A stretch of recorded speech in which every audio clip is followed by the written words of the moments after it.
seja bem-vindo ao programa Eclésia. Concluímos hoje uma série de programas dedicados a efemérides que ao longo do último mês foram transmitidos a cada quinta-feira. Hoje olhamos uma data que este ano assinala 8 séculos. Em pleno tempo da criação, fazemos memória dos 800 anos do Cântico das Criaturas, também conhecido como Cântico do Irmão Sol, criado por São Francisco de Assis antes da sua morte. Trata-se de um poema de louvor ao Criador pela obra criada, que foi criado por São Francisco de Assis e que é também uma inspiração para cuidar do planeta e da Mãe Natureza. Foi este texto que inspirou o Papa Francisco a criar a encíclica ecológica e social Laudato Si, que este ano celebra 10 anos. São estas as bases para o programa que hoje fazemos aqui a partir dos Jardins do Seminário da Luz. Comigo tenho o Padre João Lourenço, Padre franciscano, a quem agradeço por se juntar a nós.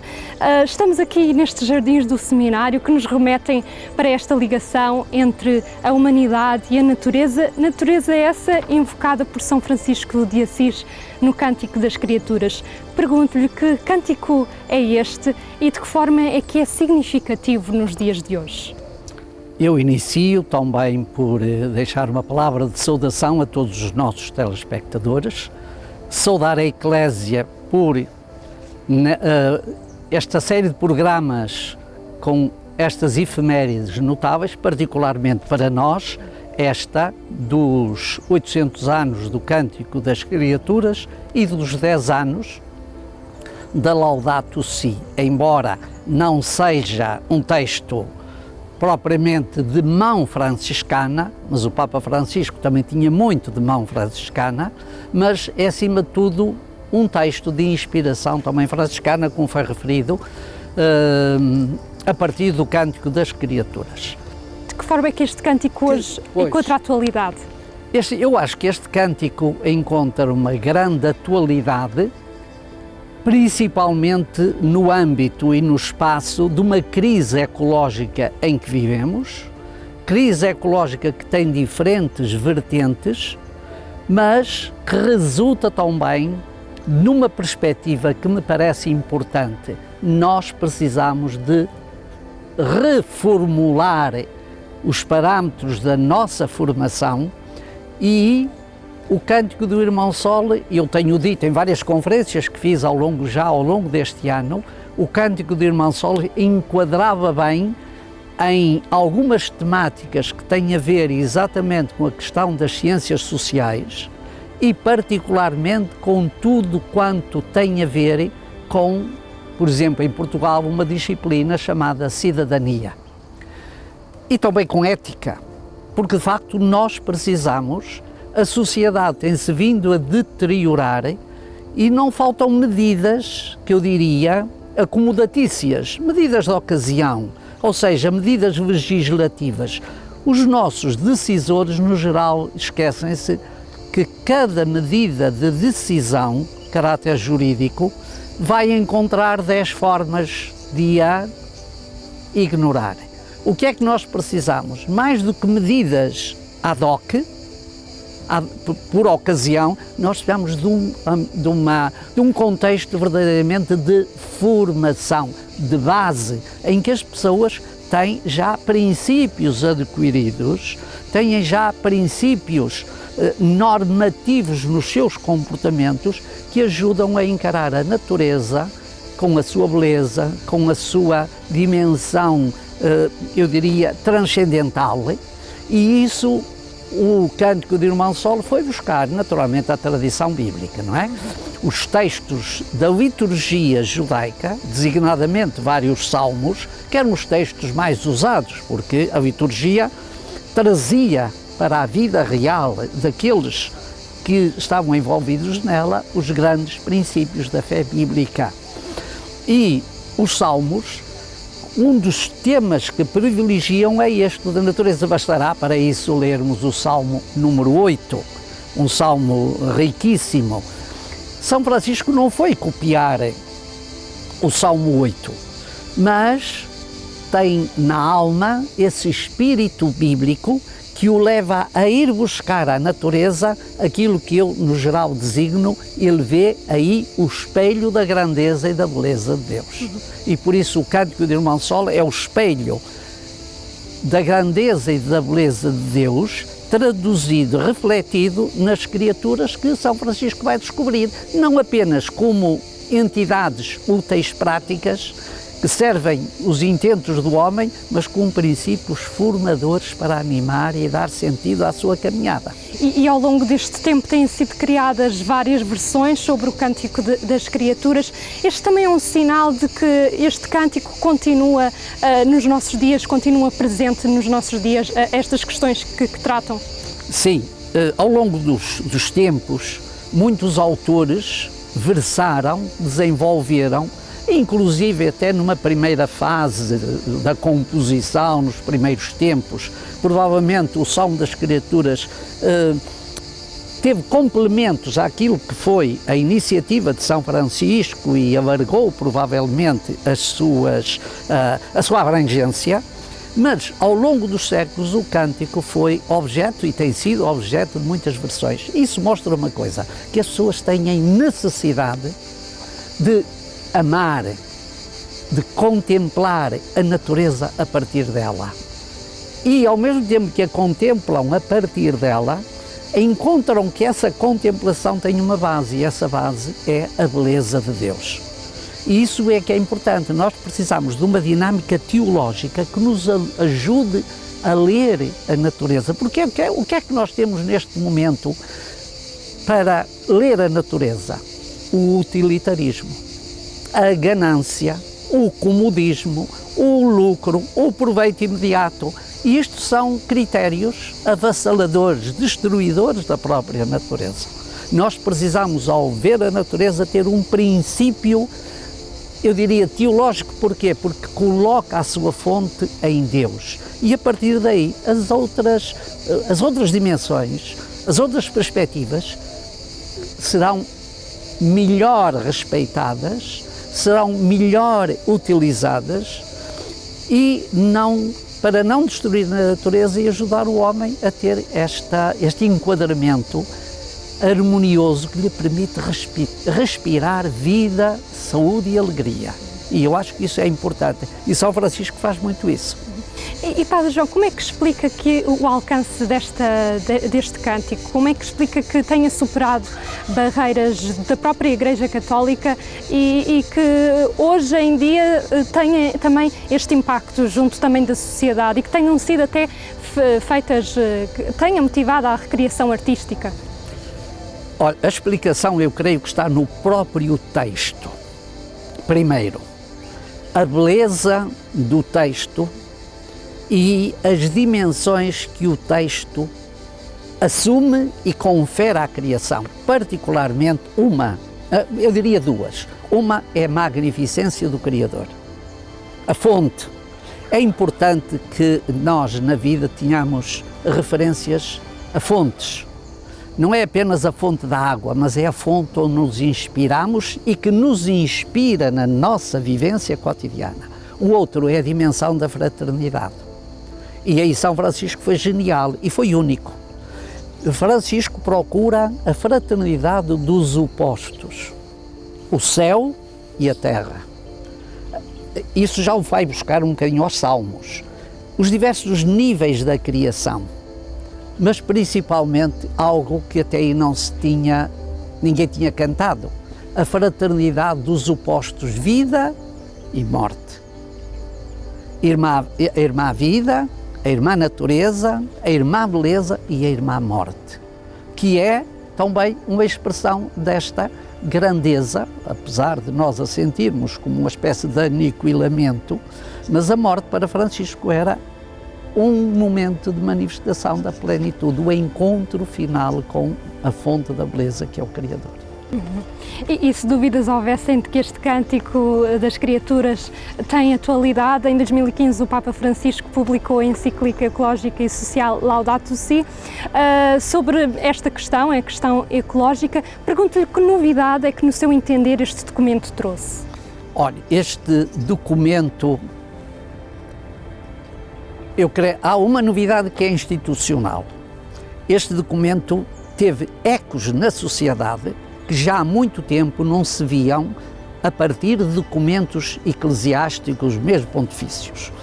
Os últimos papas têm publicado muitos textos sobre muitas temáticas, mas muitos deles são quase todos ad intra, são para dentro do organismo da Igreja. Eu diria, são quase umbilicais. Este documento é para fora. E, neste sentido, marca exatamente a diferença. Eu comparo este texto da Laudato Si a dois textos publicados no passado, que foi a Populorum Progressio e a Pacem in Terris. Dois textos que também abriram a Igreja à sociedade e mostraram à sociedade que a Igreja tinha um contributo. Neste caso, o contributo é muito prático, porque toda a sociedade está a viver momentos um bocadinho de angústia sobre o sentido da criação, o respeito que a criação merece, como é que podemos naturalmente melhorar e enquadrar melhor, eu diria, como é que podemos respirar a criação em que estamos envolvidos. Respirá-la e respeitá-la. E este documento veio exatamente mostrar, porque não é um documento apenas de receitas, é um documento também de constatações e, acima de tudo, que é muito importante, de interpelações. Nós às vezes olhamos para a Igreja, até começar por mim próprio, e estamos à espera que nos dê receitas. Este documento não tem muitas receitas a dar, tem interpelações a fazer, tem interpelações a convidar os crentes e os não crentes a sentirem e a harmonizarem o dinamismo que existe na vida deles com aquilo que é a criação que os envolve, e isso é extremamente importante, pelo que, e isto até me estou a fazer eco de uma iniciativa que está aí a decorrer numa instituição, este documento podia constituir, em muitas partes do seu conteúdo, elementos fundamentais para a educação das novas gerações, como o Cântico do Irmão Sol. Porquê? Porque ajudava a criar uma espiritualidade, uma vitalidade interior, um dinamismo novo, que não partisse só do não fazer mal à criação, mas de promover o bem da criação.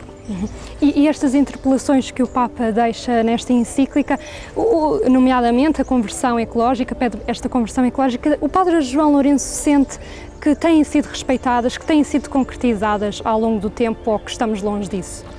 Bem, vamos ser um bocadinho realistas, pelo menos da minha parte e dentro daquilo que eu sinto que é a realidade. O texto encontrou muitos ecos e um belíssimo acolhimento em muitas instituições internacionais, particularmente nos organismos internacionais, na ONU, em organismos parciais, em atores sobre as questões ecológicas, em organizações não internacionais, mas que se preocupam. Os ecos, por exemplo, que este texto teve sobre o novo olhar para a Amazónia, para os respiratórios da humanidade, de onde nos vem aquilo que é fundamental para nós podermos respirar e viver. Portanto, teve belíssimos ecos. Se pergunta, ou se na sua pergunta se deixa pressupor se está tudo feito, não está tudo feito, está alguma coisa feita e estão ecos deixados. Mas falta muito, principalmente este esforço novo, que é exatamente de tornar uma formação ativa, não é apenas contemplativa, não é apenas respeitadora do que se encontra, é ativa, é promotora do que encontramos. Que embeleze mais e melhor o mundo. E, acima de tudo, que crie nos atores, que somos nós, os humanos, um respeito profundo, eu diria quase um respeito sagrado, pelas coisas que nos envolvem e que fazem parte do universo da nossa identidade. Nós não somos nada sem a criação, onde colocamos. A criação não é um tapete que é colocado debaixo dos nossos pés. A criação é, efetivamente, o espaço que nos envolve e onde o nosso coração trabalha, respira, age e, acima de tudo, sente. A afetividade que nós devemos ter entre os humanos, traduzida, por exemplo, São Francisco na fraternidade, pode também ser partilhada face à criação. E isso seria muito bonito e eu creio que está aqui uma grande tarefa a realizar ainda. Muito obrigada, Padre João Lourenço. Uma atenção dos franciscanos dada à natureza que se pôde verificar também nos últimos meses de julho e junho no Externato da Luz. Foi lá que esteve disponível uma exposição dedicada ao 8º centenário do Cântico das Criaturas.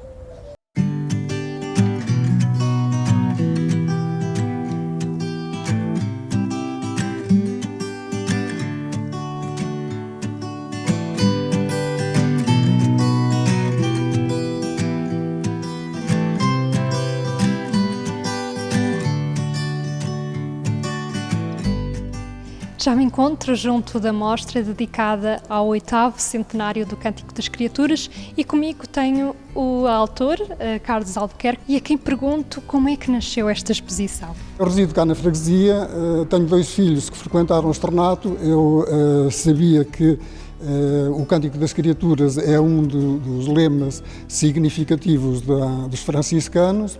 Como percebi este ano que estava a decorrer a celebração do 8º centenário, contactei o Frei João Lourenço e, em contacto depois também com o Frei Silvestre, diretor do externato, concluiu-se que sim, que fazia sentido a fazer a mostra destas madeiras no âmbito do tema do Cântico das Criaturas. Como é que estas peças têm representado aqui o Cântico das Criaturas? A maior parte das peças foram resgatadas em estaleiro de serração e de carpintaria. Se não as tivesse aproveitado, elas teriam ido maioritariamente para lenha e teriam acabado na fogueira. E qual foi o maior desafio em criar estas peças? Na verdade, como isto digamos, é feito voluntariamente e é durante o tempo da minha reforma, portanto não há nenhuma pressa. Eu, quando tenho a oportunidade, que estou na Beira Alta, trabalho lá a parte mais pesada, com máquinas, com ajuda já agora referir o nome do António José Ferreira, que é o homem que me ajuda com máquinas a preparar a base das peças. Depois, em Lisboa, a parte dos pormenores do acabamento. Tenho outro amigo, que é o João Camejo, que também colabora na parte de máquinas fundamentalmente, uma vez que eu não tenho máquinas automáticas para trabalhar a madeira. Portanto, o que eu faço é a parte manual.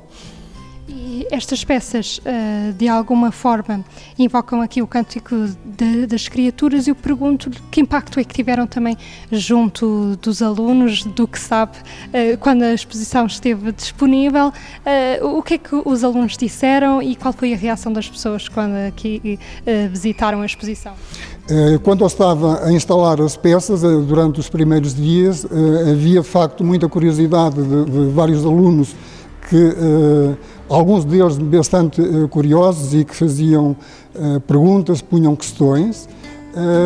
Em termos de adultos, pelo que noto nos comentários no caderno respectivo, percebo que houve pessoas que julgo que assimilaram a intenção de São Francisco e, de algum modo, também a minha tentativa de sensibilizar as pessoas na atualidade.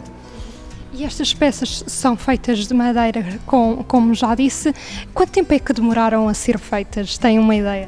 Bom, algumas peças, uma vez que eu não faço, digamos, 8 horas seguidas nas peças, algumas demoraram, tenho aí 2 ou 3 que demoraram mais de 1 ano até serem ultimadas, porque ficaram à espera, algumas de secar, outras depois de haver digamos, a oportunidade de cortar em máquina aquilo que eu queria aproveitar. Depois havia tempo ou não havia tempo, havia demasiado calor ou havia chuva. Eu gosto de trabalhar ao ar livre, uma vez que na aldeia eu posso continuar a fazer esse trabalho ao ar livre. E é muito bom estar a trabalhar e estar a ouvir ao mesmo tempo os pássaros e estar no contexto em que, no fundo, eu vivi até aos 14 anos. Quantas peças foram apresentadas? Bom, na totalidade há pelo menos 80 peças. Algumas são muito simples e têm cabimento neste âmbito das criaturas, mas não têm propriamente, digamos, um estatuto que mereçam uma apresentação noutro contexto, não é? E esta exposição tem também uma dimensão educativa e comigo também tenho a professora Cristina Fernandes, a quem agradeço por se juntar a nós, e lhe pergunto como é que os alunos estiveram envolvidos nesta mostra. Os alunos foram visitando a exposição, eles envolveram-se logo de início com a construção da exposição. A partir do momento em que começam a ser colocadas as peças, eles são sempre muito curiosos e gostam sempre de vir, de ver, e acabaram por se relacionar com todas as peças. Na medida em que visitavam, inspiravam-se em muitas das ideias de um material tão nobre como a madeira, para fazer também as suas criações. Nós temos uma quantidade de disciplinas ligadas à arte e eles, através destas temáticas, conseguem muitas vezes passar o mundo imaginário para o mundo mais concreto da realização de peças, que é fundamental também nas nossas áreas mais práticas das artes. E eles foram despertados aqui para o Cântico das Criaturas, que é algo que eles já conhecem. Sim, durante todo o ano o tema do externato foram a comemoração dos 800 anos do Cântico das Criaturas e por isso toda esta exposição fazia o sentido de aliar uma exposição ao tema que eles trabalharam nas diferentes disciplinas, porque nós nas diferentes disciplinas, desde o pré-escolar ao 9º ano, trabalhamos em todas as disciplinas e em todos os anos o Cântico das Criaturas. Muito obrigada, professora Cristina. Esta foi uma exposição que contemplou a obra de São Francisco de Assis, sobre a qual nos dedicámos ao longo desta emissão. Despedimos-nos assim de mais um programa em Eclésia. Já sabe que nos pode acompanhar sempre em agência.eclésia.pt. Até amanhã, se Deus quiser.